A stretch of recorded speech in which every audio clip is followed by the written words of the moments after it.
Operativo de extinción. Fiscalía entrega propiedades valuadas en $8.4 millones confiscadas al exalcalde en Antigua Guatemala.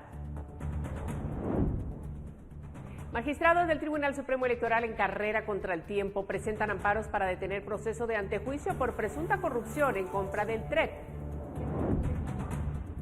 Libertad condicional para Claudia González, exfuncionaria de la CICIG, sale de prisión tras obtener medidas sustitutivas. Obra millonaria en pausa, hallazgo subterráneo y robo de hierro detienen construcción del distribuidor vial en Calzada Roosevelt. Vecinos preocupados por el vandalismo en medio de la parálisis de un proyecto de 44.9 millones de quetzales.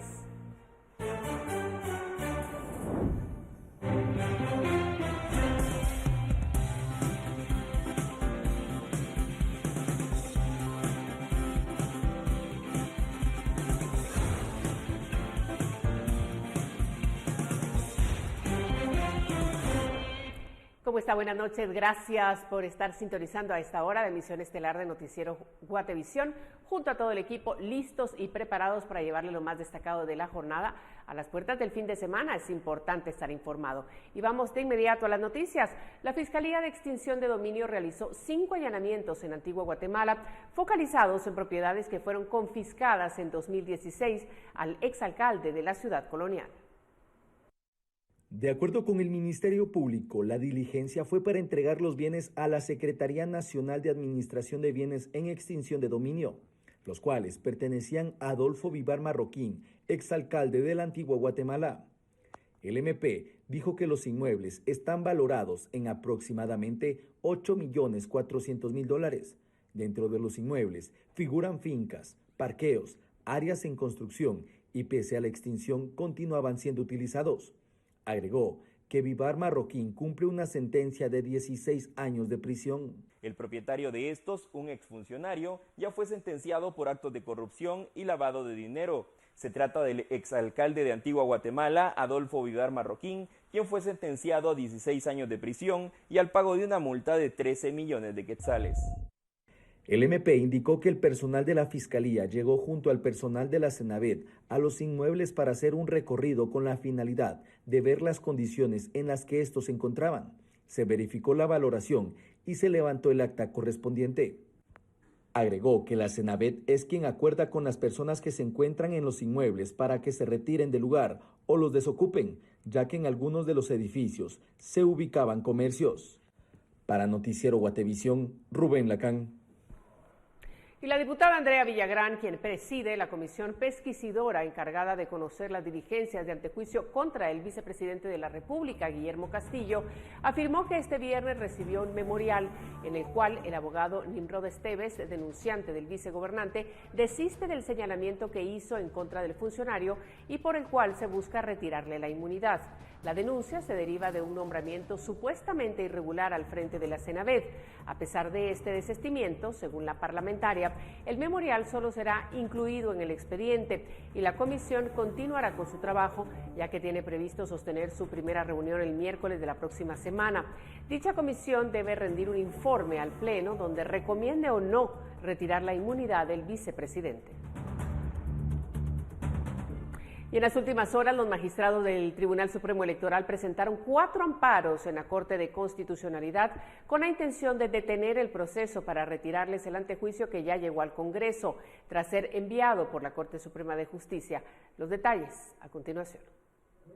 Los magistrados del Tribunal Supremo Electoral corren contra el tiempo para intentar detener el proceso de retiro de antejuicio en su contra. 6 de los 8 magistrados del tribunal presentaron 4 amparos en la Corte de Constitucionalidad en contra de la resolución de la Corte Suprema de Justicia de enviar al Congreso el antejuicio para que se conforme una comisión pesquisidora, la cual se hará la próxima semana. Los amparos fueron presentados por los magistrados titulares Maynor Franco, Irma Palencia y Ranulfo Rojas, mientras que los magistrados suplentes Maynor Barahona, Marco Antonio Cornejo y Álvaro Cordón presentaron presentaron uno en conjunto. La Corte de Constitucionalidad les dio trámite y solicitó informes circunstanciados a la Corte Suprema de Justicia previo a resolver los amparos. En el caso del amparo de Palencia, argumenta mal procedimiento por parte de la Corte Suprema de Justicia para tramitar el antejuicio. Primero señala inobservancia en que el juez de paz que remitió la solicitud de retiro de inmunidad no tenía competencia para hacerlo, mientras que la magistrada asegura que nunca se le notificó sobre las excusas de los magistrados de la Corte Suprema para no conocer su antejuicio, por lo que asegura que se le vedaron sus derechos. En el caso de Rojas, manifiesta que se violentaron sus garantías del debido proceso, así como el principio de legalidad y de defensa, por lo que pide en el amparo que se ordene al Congreso retornar el expediente de antejuicio a la CSJ. De forma directa, los únicos magistrados que no han presentado amparo son la presidenta Blanca Alfaro ni el magistrado Gabriel Aguilera. En el caso de Alfaro, manifestó que aún estaban finalizando el análisis de las acciones legales a presentar. Sin embargo, son incluidos como terceros interesados en los amparos. El antejuicio fue presentado por el Ministerio Público derivado de la compra del sistema utilizado para la transmisión de los resultados preliminares que costó al Tribunal Supremo Electoral unos 148 millones de quetzales y que en su momento generó dudas sobre su precio. El Congreso, tras ser notificado sobre el antejuicio, procederá la otra semana a sortear a los 5 miembros de la comisión pesquisidora que deberá escuchar la ratificación del antejuicio y los descargos de los magistrados para remitir un informe al Pleno sobre si es recomendable o no retirar la inmunidad de los togados. Y el Tribunal Supremo Electoral confirmó la destitución de sus directores de protocolo y seguridad, así como del subdirector de la dirección electoral. Sin embargo, se suman varios traslados, entre ellos el de la encargada del Departamento de Inscripción de Ciudadanos y Elaboración de Padrones, Alejandra Chiroy, quien ahora ocupa el cargo de asesora jurídica. En el caso de la inspectora general Claudia Ardón, fue trasladada a la unidad del voto en el extranjero. La presidenta del Tribunal Supremo Electoral, Blanca Alfaro, señaló que se trata de cambios normales. No obstante, también afirmó que enfrentan problemas financieros y que priorizarán al personal administrativo. Estos cambios son los primeros que se llevan a cabo desde la llegada de Alfaro. Y más noticias, una tensa reunión se llevó a cabo en la PDH entre autoridades del Ministerio de Gobernación, la Policía Nacional Civil y las autoridades indígenas ancestrales. En este encuentro, el Ministerio de Gobernación y la PNC expresaron su intención de liberar más espacio en el plantón que mantienen frente al MP, aunque las autoridades indígenas lo perciben como una confrontación. Por más de 1 hora y media, las autoridades de gobernación y varios mandos de la Policía Nacional Civil estuvieron reunidos el jueves en la sede de la PDH con las autoridades indígenas ancestrales, quienes mantienen un plantón frente al Ministerio Público para exigir la renuncia de la fiscal general. Sin embargo, esta vez la postura de las autoridades de gobernación era pedir que se libere media vía frente a Gerona, bajo el argumento de denuncias de ciudadanos que aseguran tener problemas cuando hacen diligencias en el MP. Señalaron que el amparo otorgado por este plantón se refiere a acceso pleno, lo cual consideran que en estos momentos no hay en el lugar. Pero acá específicamente estamos hablando del tema del área que queremos en ese lugar. Y no es porque lo queramos nosotros como tal y coartarles a ustedes o limitarles su acción, sino que es una vía en en la vuelta, solo la vía principal que permite el acceso. La gente llega, entra por la 15, da la vuelta a 15 Avenida, baja a la persona que necesita hacer la acción, el vehículo se va, busca cualquier parqueo en el área. Para las autoridades ancestrales, existe confrontación con esta propuesta, ya que han cedido a liberar las vías y cuestionan que las autoridades se preocupen por estos casos, pero descuidan la situación de otros guatemaltecos que tienen problemas.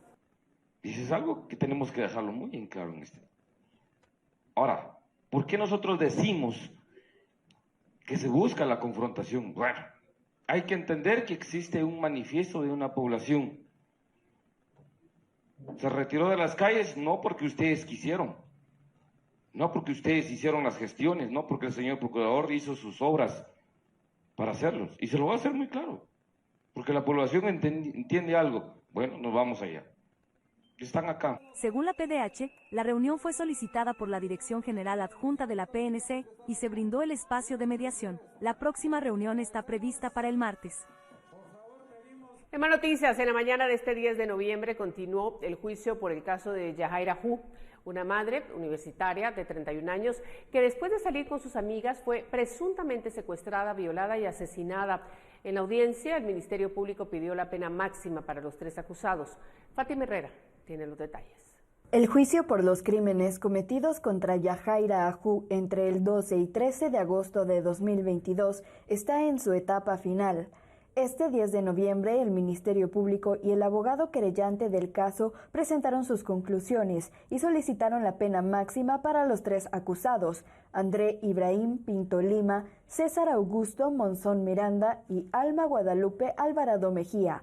A los 3 se les imputan los delitos de plagio o secuestro, violación con agravación a la pena y asesinato. Tanto Fiscalía como abogado director de la querellante, ambos pedimos 120 años en cuanto a la condena, ¿verdad?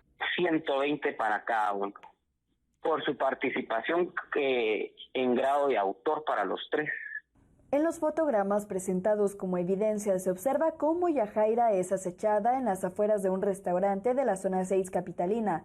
El Ministerio Público apunta que se trata de André Ibrahim, quien en colaboración con el taxista César Augusto y su amante Alma Guadalupe habrían forzado a Yajaira a subir al vehículo, quien estaba bajo los efectos del alcohol, según el peritaje del Instituto Nacional de Ciencias Forenses.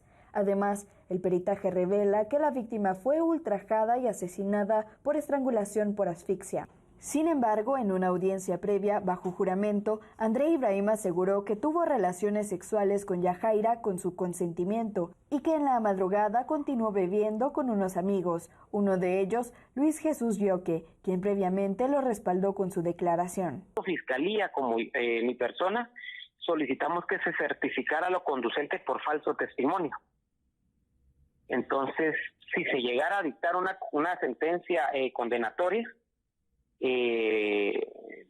será el criterio del tribunal certificar lo conducente al Ministerio Público para que se haga la averiguación respectiva conforme a estos 3 sujetos que presentaron en su momento oportuno como testigos de Ibrahim Pinto.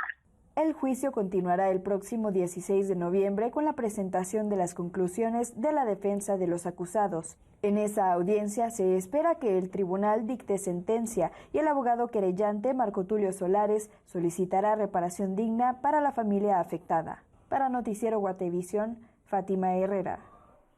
Y en otro caso, Claudia González, detenida en agosto pasado, podrá salir de prisión luego de que una sala otorgara medidas sustitutivas a su favor. González es señalada por el delito de abuso de autoridad. La abogada y exfuncionaria de la CICIG, Claudia González, saldrá de prisión en Mariscal Zavala, luego de que una sala le otorgara medidas sustitutivas solicitadas por sus representantes legales. González fue detenida el pasado 28 de agosto, luego de un allanamiento en su domicilio, derivado de una denuncia interpuesta por la magistrada de la Corte Suprema de Justicia, Blanca Stalin, por presuntamente haberla investigado en su calidad de funcionaria de la CICIG, mientras la magistrada todavía gozaba de su derecho de antejuicio, por lo que González fue ligada a proceso por abuso de autoridad, delito que se adjudica únicamente a funcionarios públicos, según el artículo 418 del Código Penal.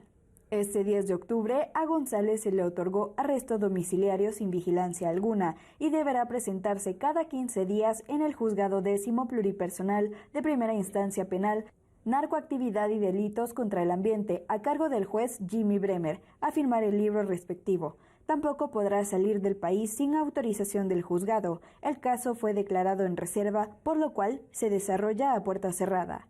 Antes de su captura, González se desempeñaba como abogada defensora del ex jefe de la FESI, Juan Francisco Sandoval, exiliado en Estados Unidos, y otros 4 exoperadores de justicia que han denunciado ser objeto de persecución política por su labor investigando estructuras de corrupción e impunidad entre 2014 y 2020.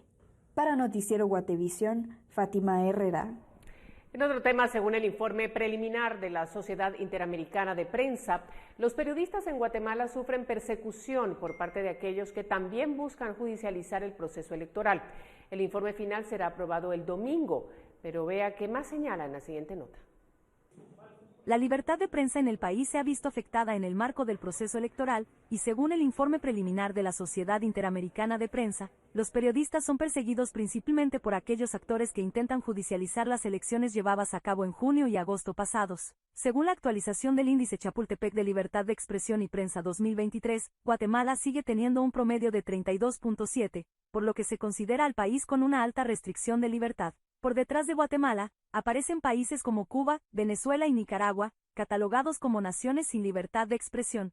El clima político y social está polarizado como consecuencia de acciones emprendidas por la fiscal general Consuelo Porras, del Ministerio Público, y el fiscal Rafael Curruchiche de la Fiscalía Especial contra la Impunidad, en contra del Tribunal Supremo Electoral, sus magistrados y directores, según expuso textualmente la entidad regional. El informe recordó las constantes amenazas que enfrentan los comunicadores en el país y el clima de restricción informativa que prevalece. Según la CIP, Curruchiche y el juez Freddy Orellana también formaron parte del proceso judicial en contra del periodista José Rubén Zamora, caso que es ejemplificado en el informe. Destaca que este hecho no solo afectó al exdirector del periódico, sino también a 8 reporteros y columnistas del medio de comunicación, quienes debieron exiliarse por temor a ser procesados por sus publicaciones. El informe final de la Sociedad Interamericana de Prensa será aprobado por la Comisión de Libertad de Prensa en una asamblea. Y con algunas excepciones, los trabajadores del RENAP gozarán de indemnización universal, una entidad que tiene más de 2.000 colaboradores a su servicio. Vamos a conocer la información en el siguiente reporte. El directorio del Registro Nacional de las Personas RENAP aprobó la indemnización para el personal permanente y por contrato que sea despedido y tenga al menos 4 años de labores ininterrumpidas. Según el acuerdo publicado en el Diario Oficial, esta decisión fue discutida y aprobada en una mesa técnica de compensación económica por tiempo de servicio, según un informe del 17 de octubre del presente año. La indemnización fue acordada por los delegados del Sindicato de Trabajadores del RENAP y delegados del RENAP. ¿Cómo funcionará la indemnización? Consiste en el pago de un mes de salario por cada año de servicio prestado a la institución, con base en el artículo 113 de la Constitución. Este acuerdo abarca a quienes presenten su renuncia voluntaria o sean despedidos según ciertos parámetros y cuando las causas sean ajenas al trabajador. La compensación económica por tiempo de servicio aplicará a partir de los 4 años de servicio de manera ininterrumpida, ya sea por renuncia voluntaria o por finalización del contrato en los renglones 011 y 022. En el caso de la indemnización por despido, aplicará cuando sea por decisión unilateral por parte del patrono sin causa justificada, por reorganización administrativa, por supresión de presupuesto o por causa de fuerza mayor.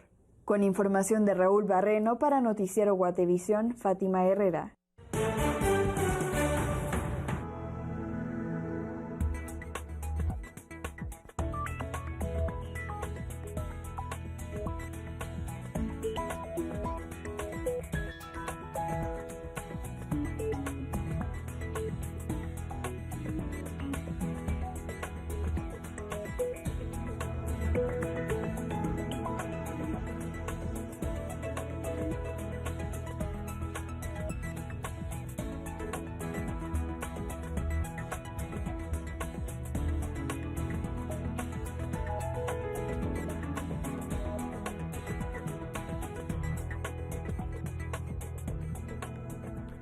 Los trabajos de construcción de un distribuidor vial en la calzada Roosevelt fueron suspendidos debido al descubrimiento de un colector bajo tierra. Esta pieza, cuya existencia era desconocida y no estaba contemplada en la planificación, ha generado la paralización de las obras. Hierros que empiezan a oxidarse y bases metálicas junto a las bases de cemento son parte de lo que intenta hacer el distribuidor vial en la calzada Roosevelt, obra que quedó suspendida. La estructura está en la calzada y 9ª avenida de la zona 11. Esta queda paralizada debido a que se detectó bajo tierra una tubería de hierro galvanizado que transporta agua potable hacia las zonas 3 y 7. Ante esto, el Ministerio de Comunicaciones señaló que la municipalidad está trabajando en reubicar las tuberías para no afectar a los vecinos.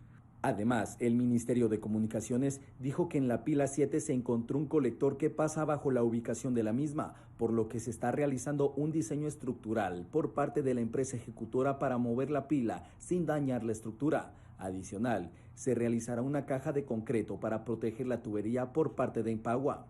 Aún no se tiene una fecha establecida para poder concluir la construcción del paso desnivel sobre la calzada Roosevelt y el cual costará 44.9 millones de quetzales.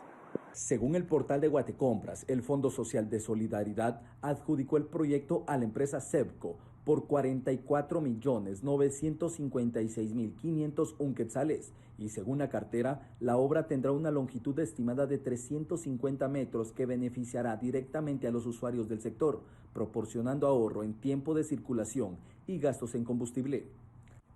Ante el retraso de la obra, el Ministerio de Comunicaciones dijo que la empresa ejecutora no puede continuar los trabajos hasta que se solventen las acciones planteadas y mencionó que el proyecto cuenta con un plazo de ejecución de 14 meses y tiene un plazo contractual vigente de 5 meses. Los vecinos han indicado que por las noches personas desconocidas se acercan para poder robarse el material de esta obra que hasta el momento está abandonada sobre la calzada Roosevelt. Con imágenes de Byron Baiza, reportó para Noticiero Guatevisión, Rubén Lacán. Bueno, y hablando de carreteras, inician los trabajos de reparación en el socavón del kilómetro 26.5 de la carretera El Salvador, con una estimación de 2 meses y medio para su conclusión, según informó Covial. Hasta el momento no se ha proporcionado detalles sobre el costo total para resolver esta emergencia. El socavón que se ha formado sobre el kilómetro 26.5 de carretera El Salvador continúa incrementando su tamaño con cada día que pasa. Sin embargo, este viernes comenzaron ya los trabajos por parte de la Unidad de Conservación Vial Covial, quien ya ha designado a una empresa para que pueda realizar la construcción, relleno y sobre todo el manejo de las aguas pluviales en el área.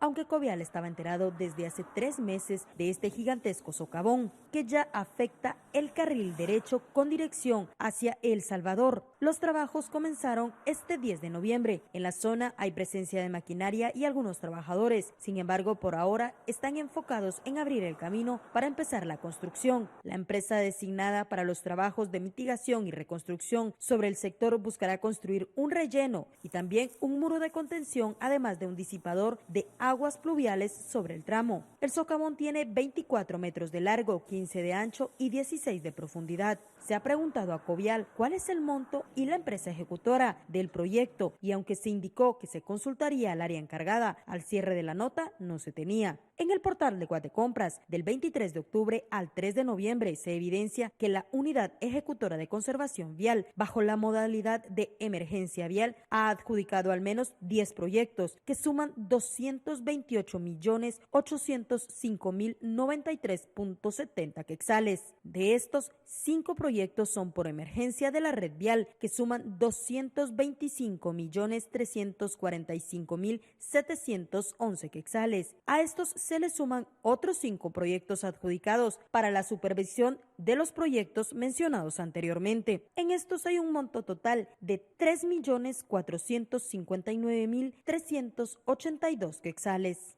Los trabajos de reparación y reconstrucción en este socavón podrían tardar al menos 2 meses y medio, según lo han indicado las autoridades de Covial.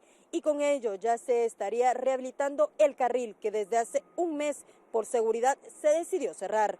Con imágenes de Gabriel Molina y Elmer Vargas, reportó Andrea Domínguez. Mire, hay sucesos. Celia Gordía, una mujer de 45 años, fue asesinada tras salir de su casa. Los acontecimientos quedaron registrados en las cámaras de vigilancia del vecindario.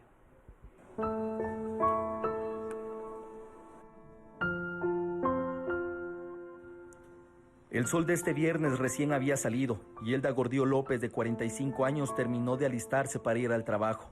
Vivía sola, su apartamento era un espacio cómodo para ella y ese ha sido su hogar en los últimos 25 años. A las 6:15 abrió la puerta de la casa y salió. Pasos después se escuchan disparos y Elda cae ensangrentada en la calle. Fue ultimada por 2 hombres que la esperaban y viajaban en una motocicleta. Lo peculiar del vecindario en la 7ª Avenida y 11 Calle de la colonia Landívar, zona 7, es que hay cámaras en casi todas las viviendas. Una de ellas grabó el ataque de Elda.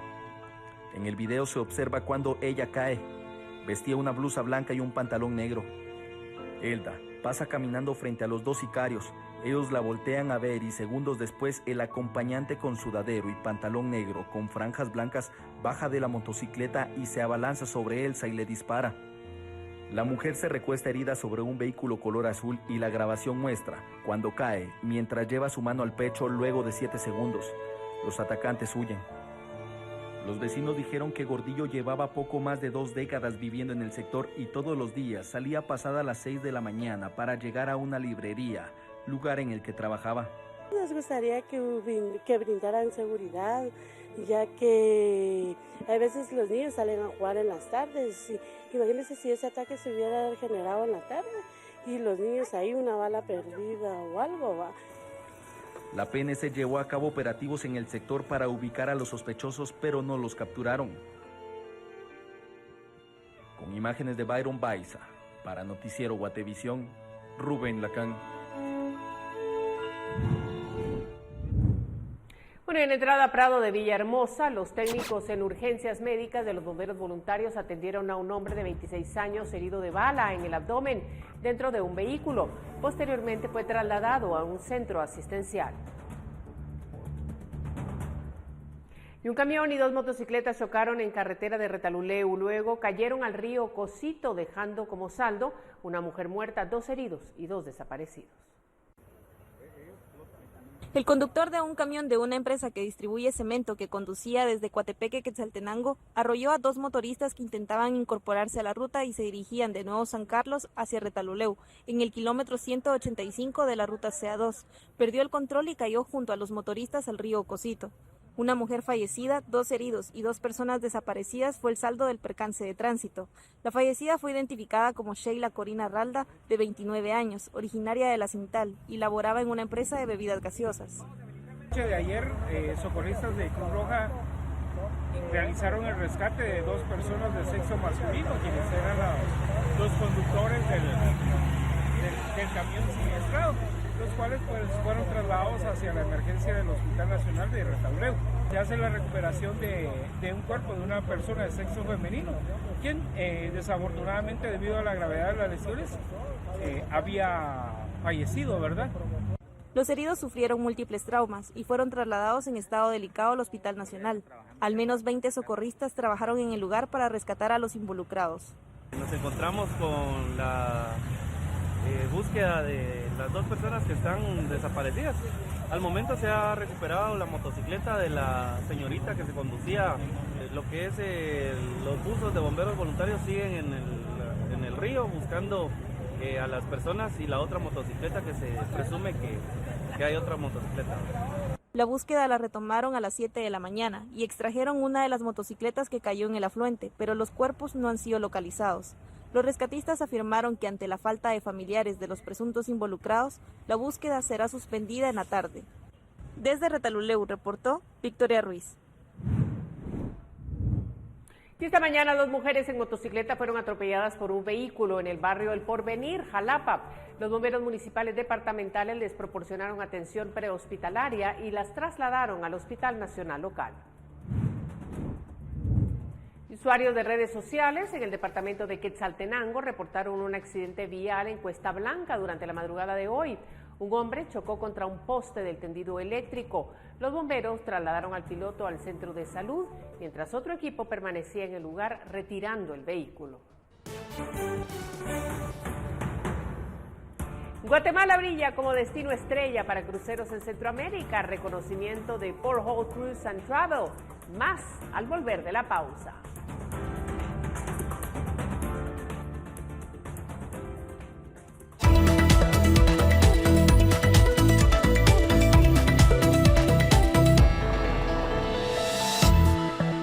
Más información, Guatemala es el mejor destino para cruceros en Centroamérica, según una revista especializada. ¿Cuáles son los destinos que prefieren los viajeros? Le contamos en la siguiente nota. Tu viaje comienza aquí, y así pasas cambiando de un asiento a otro. Se vuelve una extensión de tu hogar, donde cabe todo. Adelante se vuelve ese lugar donde creces y aprendes, para después emprender tu propio camino. Desde ahí decidís a dónde ir, compartiendo, viviendo aventuras, hasta volver a ser pasajero, disfrutando siempre el camino. Grupo Q, vas a llegar. Guatemala ha sido reconocida por la revista especializada Port Hall Cruise and Travel como el mejor destino para cruceros en Centroamérica. Port Hall Cruise and Travel es una revista especializada del sector con oficinas en Florida, Estados Unidos, dedicada a informar acerca de lo último en torno a noticias de cruceros y las tendencias de viajes en todo el mundo. Este reconocimiento, otorgado por los propios lectores de la revista, destaca a Guatemala como el destino ideal para los viajeros de cruceros. Justamente en el país acaba de iniciar la temporada de cruceros 2023 23, 2024, a finales de octubre, dando la bienvenida al crucero MS Silverwind de Silver Sea Lines, que atracó en Puerto Quetzal, proveniente de Huatulco, México, y con rumbo a Punta Arenas en Costa Rica. En este primer crucero que llegó al país, el INGUAT reportó la visita de pasajeros y tripulantes, quienes durante su estadía disfrutaron de los diversos atractivos de Guatemala. Fueron 226 pasajeros, 220 tripulantes, y los visitantes tuvieron como destino lugares icónicos como Antigua Guatemala y el volcán de Pacaya. Posteriormente, el crucero Vista de Oceanía Cruises llegó al país, también atracando en Puerto Quetzal, procedente de Punta Arenas, Costa Rica, y con destino a Acapulco, en México. En este caso, personal del INGUAT se encargó de dar la bienvenida a 1,205 pasajeros, 770 tripulantes a bordo de esta embarcación, y en su visita los extranjeros conocieron la riqueza cultural, natural y gastronómica guatemalteca. Como parte de estas actividades, el INGUAT junto a la portuaria Quetzal conmemoraron la apertura de la Puerta 2, Puerta Turismo, para el arribo de más embarcaciones y como una nueva oportunidad para el sector turístico del país. La temporada de cruceros 2022-2023 registró el ingreso de 65 cruceros de octubre de 2022 a julio de 2023. De acuerdo con datos oficiales, 41 cruceros arribaron a Puerto Quetzal, 24 a Santo Tomás de Castilla. Vinieron 79,854 pasajeros y 43,099 tripulantes. Los registros destacan que entre los destinos más visitados está Antigua Guatemala en Zacatepeques, Iximchetecpan en Chimaltenango, Auto Safari Chapín, el lago de Atitlán en Sololá, el castillo de San Felipe en Livingston y Zabal, entre otros. Para Noticiero Guatevisión, Paula Osaeta.